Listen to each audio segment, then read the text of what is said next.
करौली की घटना हुई है, कहीं और घटना बढ़ नहीं जाए। तो मुझे इस बात का संतोष है कि हमारी पुलिस विभाग ने, डीजी साहब ने खुद ने जो है जो ब्रीफिंग की मेरे सामने स्पीच की, होम सेक्रेटरी ने ब्रीफिंग करी, ऐसी स्थिति बन गई पूरे स्पीच ने जो पुलिस का कप्तान होता है जिले का, चाक चौबंद व्यवस्था करी कि रामनवमी जुलूस के अंदर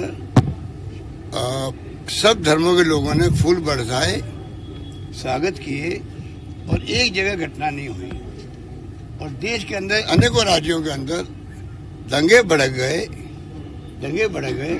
आग लग गई और उनके मकान तोड़े जा रहे हैं। आप बताइए किसने अधिकार दिया आपको? ये अधिकार तो मुख्यमंत्री और प्रधानमंत्री के पास भी नहीं होता है कि आप बिना कोई तफ्तीश के, बिना किसी को दोषी ठहराए हुए आप जाके किसी का मकान तोड़ दो। आप बताइए क्या बीतती होगी जो निर्दोष भी है उसके अंदर। एक तरफ हमें कहते हो करौली के अंदर निर्दोष लोग पकड़े जा रहे हैं, और एक तरफ क्या वो निर्दोष लोग पकड़े जा रहे हैं, क्या राजस्थान सरकार जाके उनके मकान को, क्योंकि अरेस्ट हो गए हैं, उनके मकान को बुलडोजर चला दो उस पर। एक आप बताइए, बुलडोजर चलाना, मकान को ध्वस्त करना पूरा जहाँ वो रहते हैं, क्या बीतती होगी। कल रात को मैं देख रहा था टीवी, क्या क्या मकान किस रूप में गिराए गए हैं, क्या वो रो रहे थे, गरीब लोग थे वो। और आपने कह दिया कि तो उनके नाम आ गए अभियोग के अंदर, अभियुक्त बन गए, मकान गिरा रहे हैं। ये अधिकार किसी के पास नहीं, ये अधिकार सिर्फ कानून के पास नहीं। कानून अपना काम करे, उसके अंतर्गत आप कुछ भी करो, कोई दिक्कत नहीं है। कानून का राज नहीं रहेगा तो सबको भुगतना पड़ेगा एक न एक दिन। आज जो खुश हो रहे हैं ना, हो सकता है उनको भी भुगतना पड़े, क्योंकि कानून का राज से देश चलता है, प्रदेश चलते हैं, शासन चलता है। उसकी धज्जियां उड़ा रहे लोग, संविधान की धज्जियां उड़ा रहे हैं, लोकतंत्र को खतरे में डाल दिया है। जुडिशरी पे सीबीआई, ईडी, इनकम टैक्स सब छापे पड़ रहे हैं। क्या हो रहा है देश के अंदर? ये देशवासियों को, प्रदेशवासियों को और विशेषकर नौजवानों को समझना पड़ेगा कि देश किस दिशा में जा रहा है, वरना वो भुगतेंगे आने वाले जमाने के अंदर। बहुत हालात खराब है देश के अंदर। ये अम्बेडकर की बात करते हैं, जिंदगी में अम्बेडकर को कभी माना नहीं इन्होंने, उनको स्वीकार नहीं किया। और आज देखिए आप अम्बेडकर की जयंती मनाएंगे, गांधी जी को चुरा रहे हैं। सरदार पटेल ने तो आरएसएस में बैन लगाया था, उसकी मूर्ति बना रहे हैं। तो चुनाव जीतने के लिए, राजनीति करने के लिए हथकंडे अपना रहे लोग। इनके हथकंडों को अगर देश नहीं समझा, प्रदेशवासी नहीं समझे, तो भुगतना एक दिन सबको पड़ेगा, मेरा मानना है। आज अम्बेडकर की जयंती है, एक तरफ तो बढ़ चढ़ करके सब लोग अपनी बात करें। मैं कहना चाहूंगा, अगर अम्बेडकर को मानने वाले लोग तो नहीं हैं, और पूरे देशवासियों को चाहिए कि जो संविधान बना है हमारा, उसको पूरे दुनिया उसको सम्मान की दृष्टि से देखती है। हमारे संविधान की जो मूल भावना है, पूरी दुनिया के सब मुल्क उसकी कद्र करते हैं, और ये उसकी धज्जियां उड़ा रहे हैं। खाली दिखावा के लिए अमेरिका का नाम लेते हैं, तो कब तो चलेगा ये। हमें तो बड़ी चिंता लगी हुई है कि अगर हमने समय रहते हुए इनको करार जवाब नहीं दिया तो सबको भुगतना पड़ेगा, मेरा मानना है। और कोई पूछना आपको? ओके, धन्यवाद। ईआरसीपी पर आप आंदोलन करें प्रदेश स्तरीय, और देखिए ईआरसीपी जीवनदायिनी है तेरा जिले के लिए। और अगर प्रधानमंत्री नरेंद्र मोदी जी के मुंह से निकल गया कि राष्ट्रीय परियोजना के बारे में चुनाव के वक्त में, उस वक्त की मुख्यमंत्री वसुंधरा जी कोट करके उन्होंने कहा, पूरी बात उन्होंने कोट करी, जिलों के नाम लिए, अब उसके बाद बच क्या जाता बताइए? क्या एक मंत्री को जो है, एक मंत्री के जो राजस्थान का ही हो, क्या वो एक काम नहीं कर सकता राजस्थान का?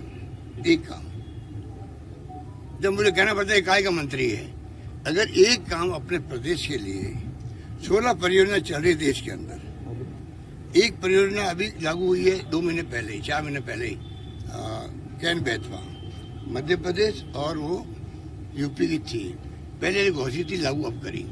तो क्या एक परियोजना राजस्थान जो सदियों से हम लोग पानी के लिए तरस रहे हैं, अकाल सूखे पड़ते हैं, पानी नीचे जा रहा है, खारा पानी है, पीने योग्य नहीं है, शरीर में बीमारियां पैदा हो रही है, उस राज्य में अगर 13 जिले की योजना किसने बनाई है?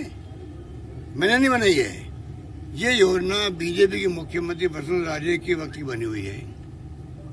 वसुंधरा राजे तो हमारे हर काम को रोक देती थी। जब सरकार में आती थी हमारी योजना को रोक देती थी। हमारे विश्वविद्यालय हरदेव जोशी पत्रकारिता यूनिवर्सिटी थी, बंद कर दिया। अम्बेडकर के नाम की यूनिवर्सिटी थी, उसको बंद कर दिया। आज तक यूनिवर्सिटी हिंदुस्तान के इतिहास में एक बार बनने के बाद कोई बंद नहीं हुई है। वसुंधरा राजे की शासन में 2 यूनिवर्सिटी बंद की गई है। ये भी काला डब्बा था, मैंने वापस शुरू कर दोनों को। तो मैं कहना चाहूँगा जब ये स्थिति है तो वही आप मुझे बता दीजिए, आप ये इतनी बड़ी परियोजना है उनके वक्त की बनी हुई है, आपके राज की। वसुंधरा जी के आज हो सकता है मतभेद हो आप पर पार्टी के अंदर, क्योंकि 5 साल उम्मीदवार बन गए उनके मुख्यमंत्री के, वो जाने उनका काम जाने, पर योजना तो उनके वक्त की बनी हुई है। प्राइम मिनिस्टर ने कोट किया उनको, उस योजना को आगे बढ़ाना चाहते, कुछ नहीं करना चाहते। हमारी ईमानदारी देखिए, 1000 करोड़ रुपए हमने चालू करके 1000 करोड़ रुपए खर्च कर दिए। 9600 करोड़ रुपए मैंने रखा, इस बजट में रखा है, जबकि हमारी स्थिति ऐसी मजबूत नहीं है तभी रखा है, क्योंकि ये इम्पोर्टेंट 13 जिले के लिए योजना है। तो क्या मतलब 40,000 करोड़ की योजना है। अगर केंद्र सरकार इसको राष्ट्रीय परियोजना घोषित करती है तो 5-7 साल में हो सकता है पूरी हो जाए। वरना जो रिफाइनरी जो है, जब हम लेके आए थे तो 40,000 करोड़ के लगभग था, उसका डीपीआर बना था। आज वो 74,000 करोड़ की होगी रिफाइनरी, 74,000 करोड़ की होगी। मैं कहना चाहता हूँ यही बात है इसमें होगी। अगर राष्ट्रीय परियोजना घोषित नहीं हुई, आने वाले वक्त में कितने 1000 करोड़ की होगी कोई पता ही नहीं पड़ेगा। इतना इम्पोर्टेंट काम ये है। बार बार मैं कह रहा हूँ प्रधानमंत्री महोदय आगे आइए, आप अपना वादा निभाइए। तो दुर्भाग्य की बात है कि हमारे 25 MP बने मेंबर पार्लियामेंट, उनके मुंह पे ताले लगे हुए हैं। केंद्रीय मंत्री हमारे यहाँ का, हमें गर्व होना चाहिए। मैंने जब पहली मीटिंग हुई थी सरकार बनने के बाद में, तो मैंने खुद ने जो है प्रधानमंत्री के साथ में ये बैठे हुए थे मंत्री जी, मैंने कहा था ये मुझे बहुत अच्छा लग रहा है कि आपने इतना इम्पोर्टेंट विभाग बनाया, जल संसाधन मंत्री, जिसमें सिंचाई भी आती है और साथ में पीने का पानी में आता है, मिला के बनाया। मुझे बहुत खुशी हुई थी। मैं खुद राष्ट्रपति भवन में मीटिंग थी, वहाँ पर मैंने तारीफ करी है और मुझे आश्चर्य हो रहा कि एक मंत्री अपने राज्य की एक योजना को राष्ट्रीय परियोजना घोषित नहीं करवा पा रहा है। उसके कारण पता नहीं ये योजना 15 साल लगेंगे, 20 साल लगेंगे, कोई नहीं कह सकता। स्टेट के बाद जैसे फंडिंग होंगे उतना धीरे धीरे आगे बढ़ेगी और भाव इसके एस्केलेशन हो जाएगा। जब एस्केलेशन हो जाता है पता नहीं वो कहाँ तक जाती है। मैं आज ही अपील करना चाहूँगा, इसमें कोई राजनीति नहीं है, आपकी योजना है, हम उसको पूरा करना चाहते हैं। आपको राष्ट्रीय परियोजना घोषित करना चाहिए, मंत्री जी को चाहिए सब काम छोड़ करके जाए प्रधानमंत्री के पास में। ये पूरे प्रदेशवासियों की इच्छा है, 13 जिले के लोगों में आक्रोश है। अगर हमने इसको नहीं घोषित किया राष्ट्रीय परियोजना तो बहुत बड़ा इश्यू बीजेपी के खिलाफ बन सकता है। ये जाके प्रधानमंत्री जी को कन्वे करना चाहिए उनको, तब जाके प्रधानमंत्री जी आगे बढ़ेंगे। और मुझे विश्वास है कि अगर मंत्री जी कन्विंस करेंगे उनको तो उनको अपना वादा याद आएगा। और ये आपकी ERCP की योजना है, ये आपकी राष्ट्रीय परियोजना घोषित होकर रहेगी, ये मेरा मानना है। 2 साल पहले बीजेपी इस तरीके से एक्टिव हो गई, अभी तो चुनाव बहुत दूर है। भाई उनके पास धनबल बहुत है। ये जो आपका इलेक्ट्रल बॉन्ड आए हैं, अब सुप्रीम कोर्ट कह रहा है कि अब हम सुनवाई करेंगे। इनको सुनवाई करनी चाहिए थी शुरू से ही। इलेक्ट्रल बॉन्ड एक तरफा बह जा रहा है, 90%, 95% दबाव हो रहा है इंडस्ट्रीज पर, पूरा पैसा जा रहा है इनकी किटी के अंदर बीजेपी के।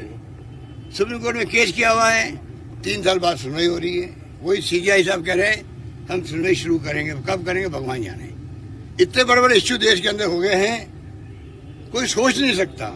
अगर मीडिया वाले सोच रहे हैं बेचारे पर, उनके ऊपर दबाव है। वही बात लागू होती है लेखकों पर, साहित्यकारों पर, पत्रकारों के, जेल में जाना पड़ता है। ये देशद्रोही लोग हैं। तो क्या हो रहा है देश के अंदर? ये कोई मैं इस राजनीति की बात नहीं कर रहा हूँ। हमारी लड़ाई क्या उनसे? हमारी कोई दुश्मनी है क्या? सत्ता तो बदलती रहती है। हमारा मानना है विचारधारा की लड़ाई आज है। अगर विचारधारा जो संविधान के अनुरूप है उसको नहीं बचाएगा देश के अंदर तो देश को भुगतना पड़ेगा, मेरा मानना है। धन्यवाद आप सबको।